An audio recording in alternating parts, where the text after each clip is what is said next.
Don't tell the people about your process. They don't care. But it's important that you understand how I come to speak these words on Sunday morning.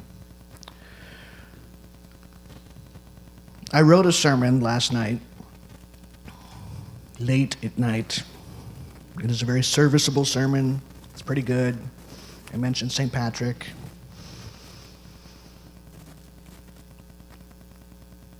But I can't get away from what these candles represent. And I heard this morning on public radio on my way in, that's probably not supposed to do that. One moment.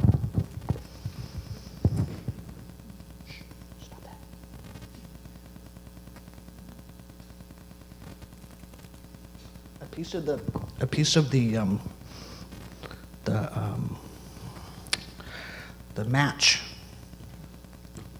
broke off into the candle and thus set itself on fire. So, but this morning I heard on public radio that the death toll had risen from 49 to 50. And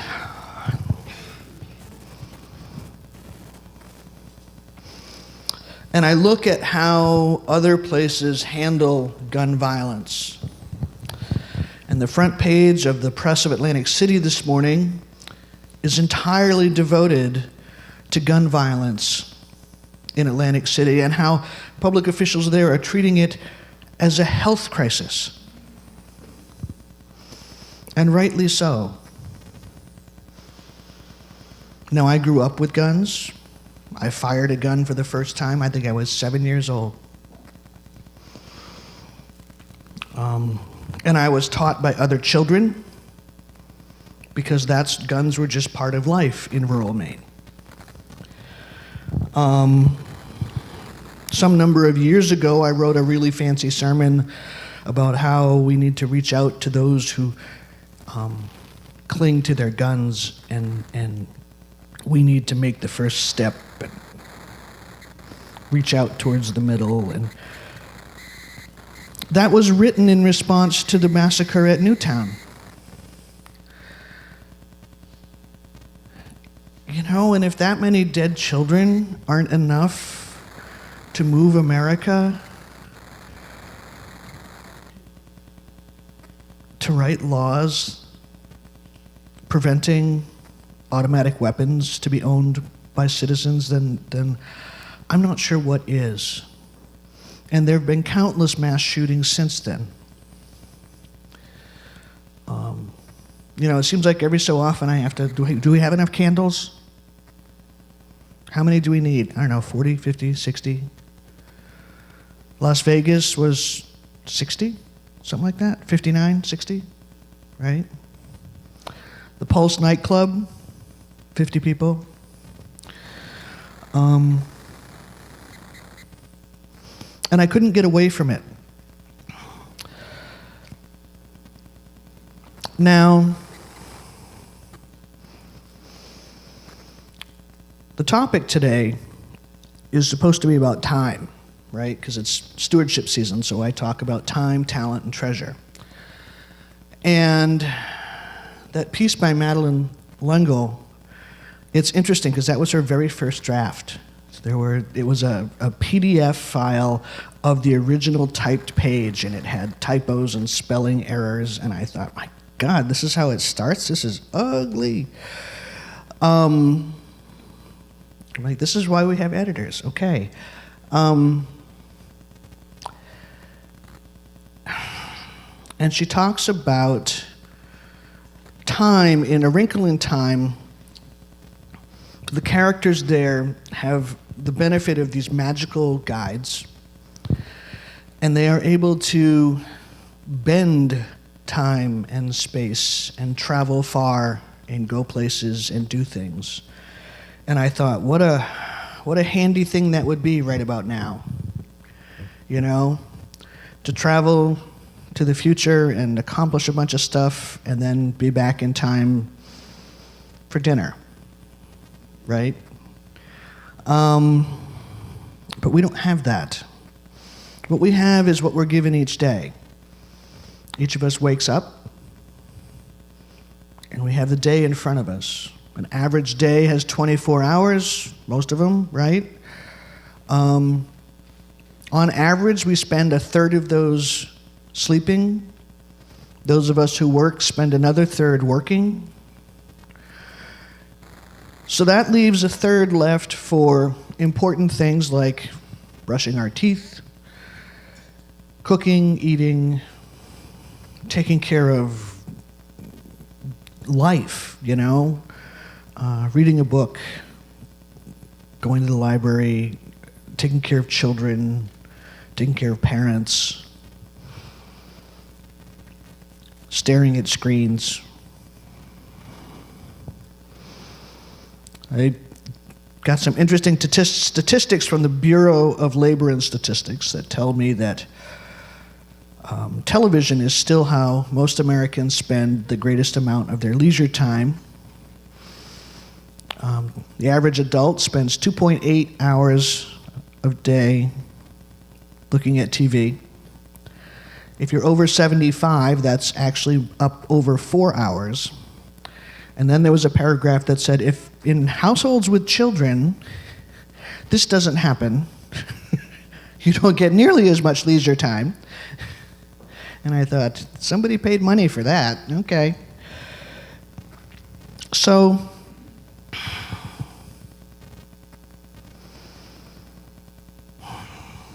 I desperately want to say something to make sense of the world.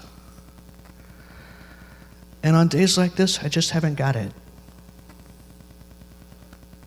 In the story A Wrinkle in Time, I remember when I read it, I saw it as, I think my aunt got it for me because she thought it was Christian. And I read it and saw that it was political, which is how we spent most of our lives. She thinks it's Christian and I think it's political. And I saw, without those 3 pages, I saw the comparison to totalitarianism and communism as portrayed in the 1960s. It was 1962, remember? Things were heating up in Cuba and Vietnam. Korea was only recently settled and not well. Worried about the domino theory. If one country fell to communism, they'd all fall to communism. And we'd be driving ugly cars like Yugos. Remember the Yugo? Right? So, now I look at it and I see a bigger story. The thing that threatened and took over the world of Kamazats was described as a large cloud, which is the source of all evil in this world. And it is the thing that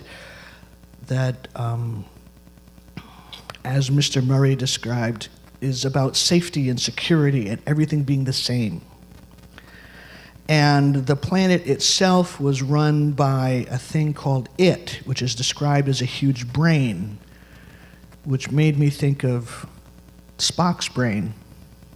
Okay, who remembers that episode? Okay, oh, come on. Star Trek, Spock's brain. Okay, all right, thank you, I'm not alone. In which the entire planet is run by this giant brain, and so that's why the children all play the same, and the houses all look the same, and the people speak the same. And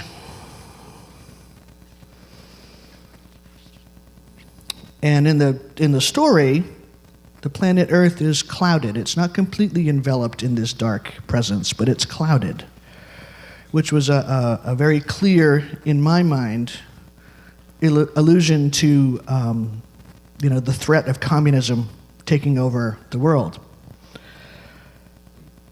And it's so interesting. When things change, we get nervous. Whether they change for the good or the bad, it's upsetting.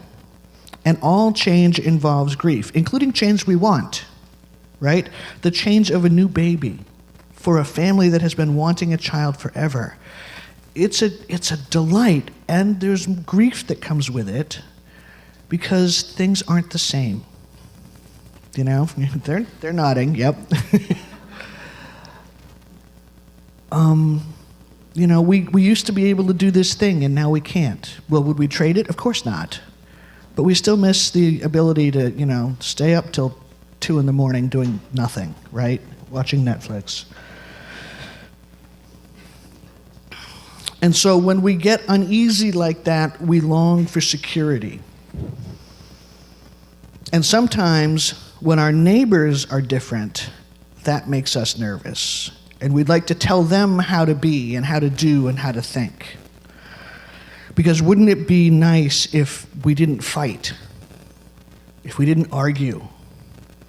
If we were all just, you know, got along, which somehow translates to are alike.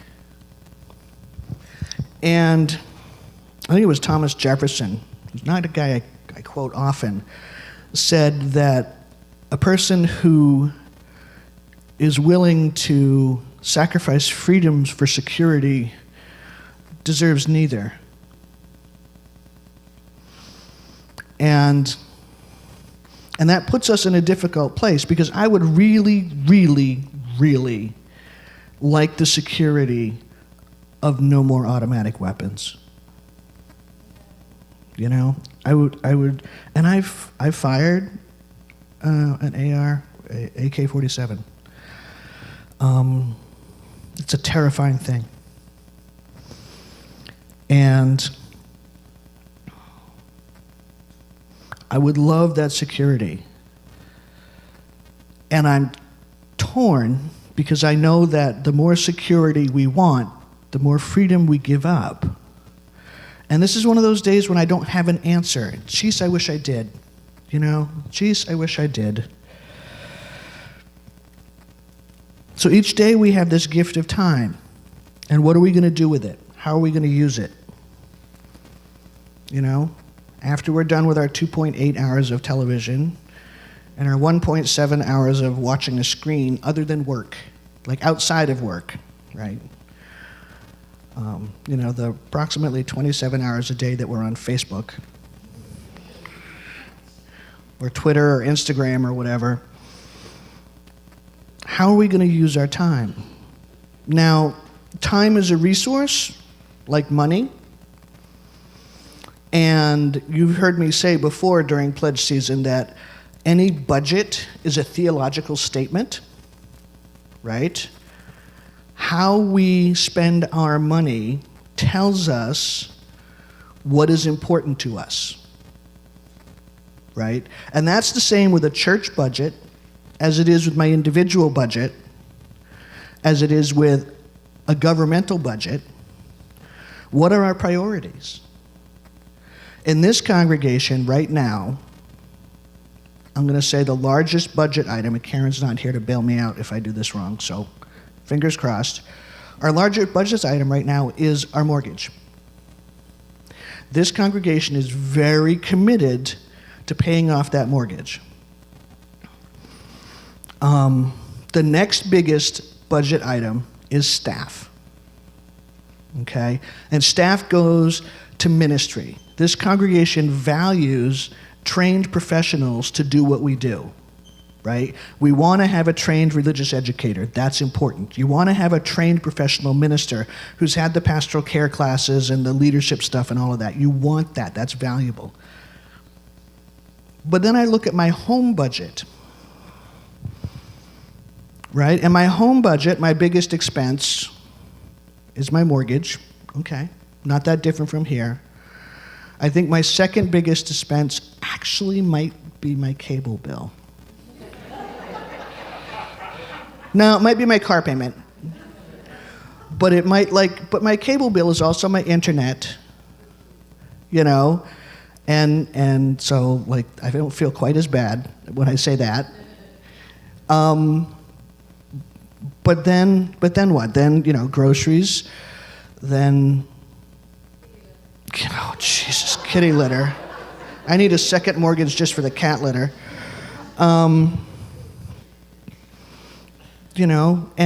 now odd bits of metal that I like to pound into shape, tools. So I look, and there are times I think this is not a very organized budget, which makes me think, how organized are my priorities? And that's a piece of self-evaluation I need to do on occasion. I just sort of fly through the month and hope everything gets handled, as opposed to actually planning for stuff, which I'm not good at. And so we do the same thing with our time. We budget our time and what's important to us. Ideally, sleep deserves 1/3 of our attention and our time budget. For health, for well-being, for taking care of your body. You only get one in this life, right? Work, we live in a capitalist society, so we gotta work, some of us. And then how do we spend the rest of that time? We spend it with family. We spend it engaged in a spiritual practice, whatever that might be, whether that's meditating or walking in the woods or sailing or crafting. There's so many ways to engage in a spiritual practice. And then how much do we spend here? How much of our time do we spend engaged in this community? Right? we spend an hour, 2 hours if you arrive early and stay for coffee, right? Here. And then there are some, there's some folks who come for the men's group is once a month, right? Right? Margaret Circle's once a month. Book club's once a month. Everyday spiritual practice, that's every week, right, Erica? Once a month? Okay, once a month. Course in Miracles? How often is that? Once a month? Once a week, okay. But how much time do we spend here doing things, involved here, interacting with other church members or congregational members? Like the Cape May group, man, they've got this little cohort down there that hang out and are pretty awesome. And I think that should be like a little satellite group, a little sort of, yeah. And so,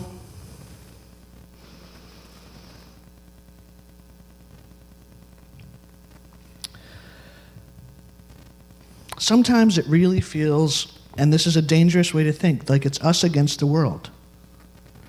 It really feels like we're outnumbered some days.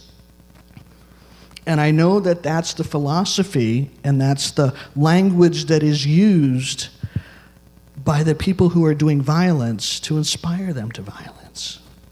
They feel that they're outnumbered, they feel that they're attacked, so they have to fight.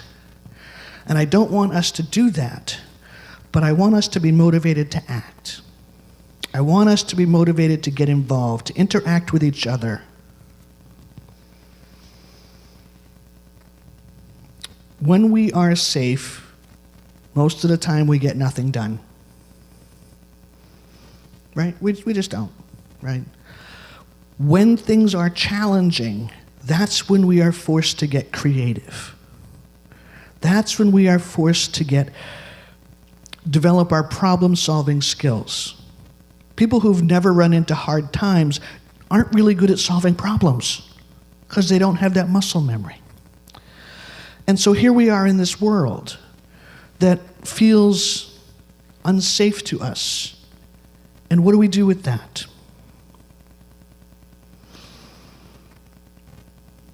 Again, this is one of those days where I stand next to a pile of candles and wish I had a way to make it make sense. Church is where people go to find meaning and make meaning out of the world in which we live. And there's nothing in theology school about times like this. not for a faith that doesn't have a specific theological God for us to rely on, right? We have each other. That's what we've got. We don't have a God to pray to. We don't have a panoply of saints, each in charge of different things. We've got each other. And how are we going to invest in that? How are we going to spend our time doing that? So, this is why I don't like to go without a script. Because I wander, and I get lost. And I have some scribbled notes, but can't actually read them. But I wanted to speak to you today from the heart. Because this is how it feels, you know, when 50 people are killed in worship.